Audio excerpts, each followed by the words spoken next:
Джалалабадский государственный университет имени Бекмамата Осмонова. Джалалабадский колледж. Здравствуйте. Обратная связь выполнила Кушанбекқызы Даяна из группы БКМК-219 для учителя каллиграфии Тобыкелева Саламат Амановны. Текст – это сочетание предложений, связанных по смыслу и грамматически. Предложения в тексте связаны между собой по смыслу и с помощью языковых средств.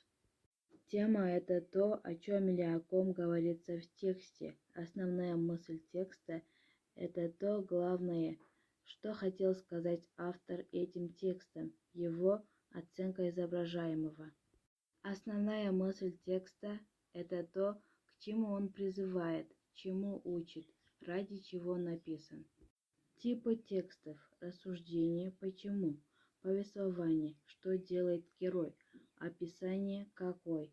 Типы текстов: почему, тезис, потому что, доказательство, что произошло, сначала, потом, наконец, вступление, основная часть, заключение. Средства грамматической связи в тексте: порядок предложений в тексте, порядок слов предложений, интонация. Описание: портретные, сравнительные, художественные, деловое, пейзажные. Описание: деловое, художественное. Цель описания: дать возможность конкретного узнать предмет, создать образ предмета, картину.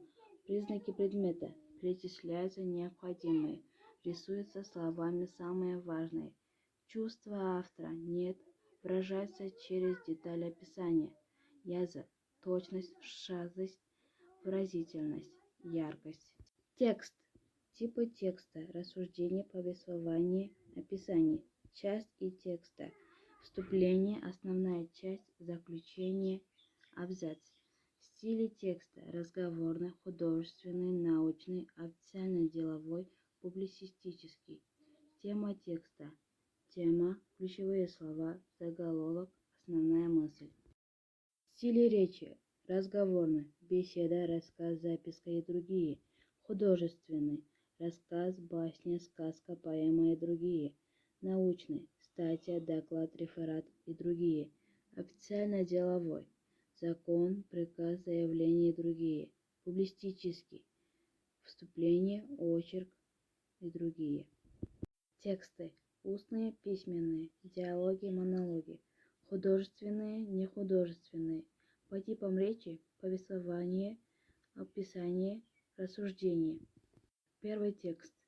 Для рыбы нужна чистая вода. Будем охранять наши водоемы. В лесах, степях, горах разные сенные животные. Будем охранять наши леса, степи, горы. Рыбе вода, птице воздух, зверю лес, степь, горы, а человеку нужна родина. И охранять природу значит охранять родину. Тема текста: охрана природы. Основная мысль текста: охранять природу значит охранять родину.